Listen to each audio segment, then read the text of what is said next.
Hello everyone, welcome to SJ Learners channel. In today's video, we are going to study proof of documents under the Indian Evidence Act. This topic is extremely important because merely producing a document in court is not enough. It must be legally proved. Section 61 to 73 deals with how documents are to be proved. These sections explain the difference between proving the contents of a document and proving the execution of a document.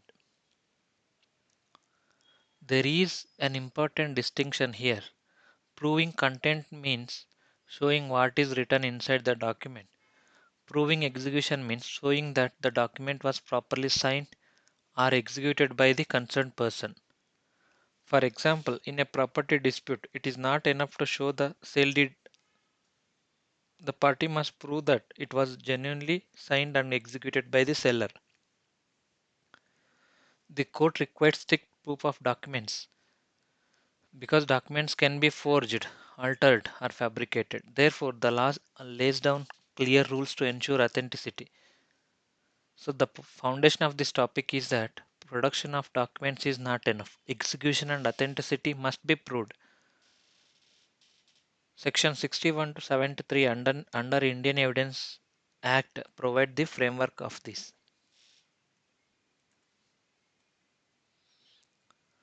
Now we must clearly understand what execution of a document means.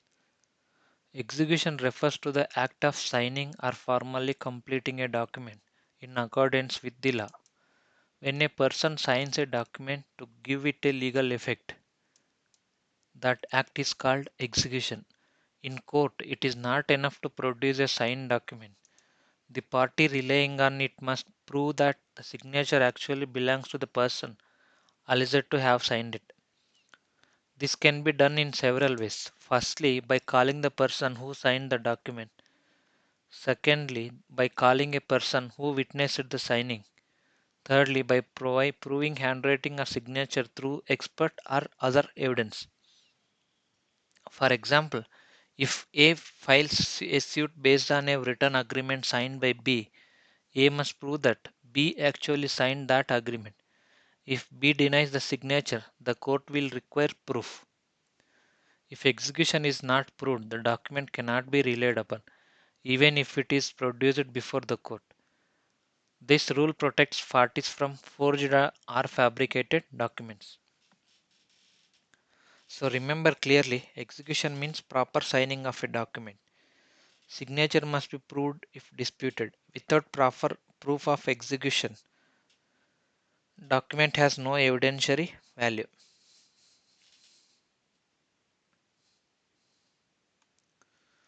Now let us look at section 68, which deals with documents that are required by law to be attested. Some documents like wills, gift deeds, and certain property documents must be attested by a witnesses under the law. Attestation means the witnesses sign the document to confirm that they saw the person execute it. Section 68 clearly states that if a document is required by law to be attested, it cannot be used as evidence unless at least one attesting witness is called to prove its execution. This is a mandatory rule. For example, if a person relies on a will in court, he must call at least one attesting witness who saw the testator sign the will. Simply producing the will is not enough. The purpose of this rule is to prevent fraud and ensure authenticity in important legal documents. Since wills are often made privately and disputes arise after the death of the person, strict proof is required. However, if the attesting witness is dead or cannot be found, other provisions allow alternative proof. But the party must first show the witness is unavailable. So the key points are here that attested document requires strict proof. At least one attesting witness must be examined. Section 68 is mandatory for documents requiring attestation.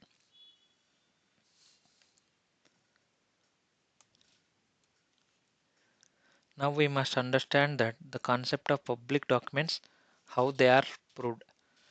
Public documents are defined under Section 74 of the Evidence Act. This includes records of official acts of sovereign authorities, official bodies, tribunals, and public officers. Court records, government notifications, and public registers are examples of public documents. Because public documents are mainly governed by authorities, the law presumes them to be reliable. Section 76 allows a person to obtain a certified copy of a public document. Section 77 states that such certified copies may be produced in proof of the contents of the public document. This means you do not need to produce the original government record in court. A certified copy issued by the authority is sufficient. For example, if a party wants to prove a registered sale deed, they may produce a certified copy obtained from the sub-registrar's office. The reason behind this rule is practically public records cannot be moved from office to court in every case. Therefore, certified copies are accepted as reliable substitutes. So remember clearly, public documents are official records. Certified copies are admissible. No need to call the government officer in every case. This greatly simplifies proof in civil and criminal proceedings.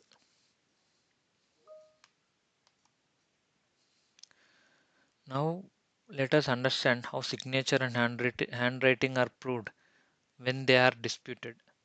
Section 67 states that if the signature or handwriting of a person is alleged to be written by him, it must be proved that it is indeed his handwriting or his own signature.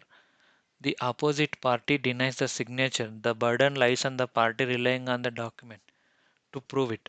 There are several ways to prove handwriting. The first one by calling the person who signed the document. Second one by calling the person who saw the person signing on it. Third one by calling a handwriting expert under section 65. Fourth one by examining a person who is familiar with the handwriting. Section 73 gives power to the court itself to compare the disputed signature with admitted signatures. The judge can examine both and form an opinion. For example, if B denies signing a promissory note, A may call a handwriting expert or produce admitted signatures of B for comparison. However, courts are cautious in this. Comparison by courts is allowed, but expert opinion is usually preferred for technical accuracy. So remember clearly, if signature is disputed, it must be proved. Burden lies on the party relying on a document. Court can compare signatures under section 73.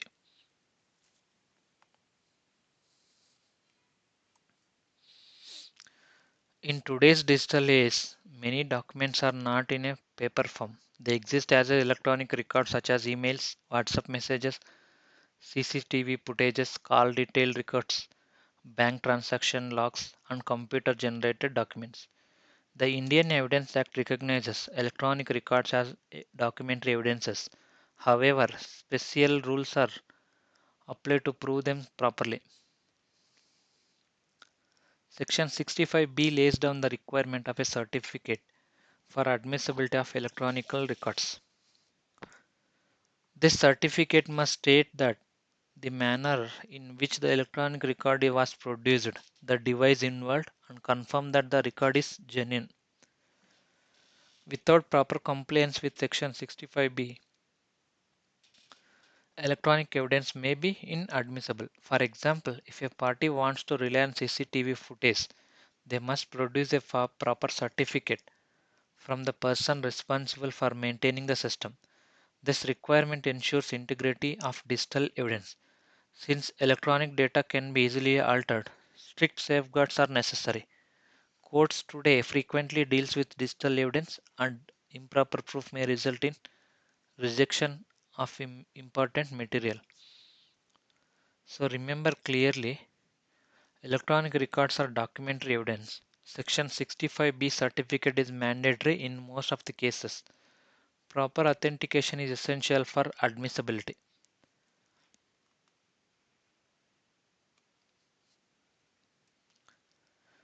Now we will understand why proper proof of documents is so important in litigation. In many cases, the entire outcome depends on whether a document is properly proved. A strong document, if not proved according to the law, becomes useless in court. Courts often insist on strict compliance with procedural rules to prevent fraud and ensure fairness. Simply producing a document is not enough. Its execution, authenticity, and admissibility must be established. For example, if a will is produced without examining and attesting witness as required under Section 68, the court may reject it even if it appears genuine. Similarly, if a party produces a photocopy without explaining why the original is not available, the court may refuse to admit it.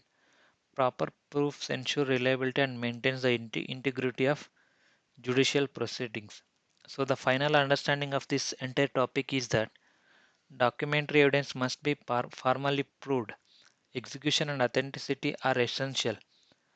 Primary evidence is preferred, secondary evidence is conditional. Electronic records require compliance with Section 65. This topic forms the foundation for understanding how courts rely on written and digital evidence. If you found this video helpful, please like, share, and subscribe. Thank you for watching. Keep learning with SG Learnix.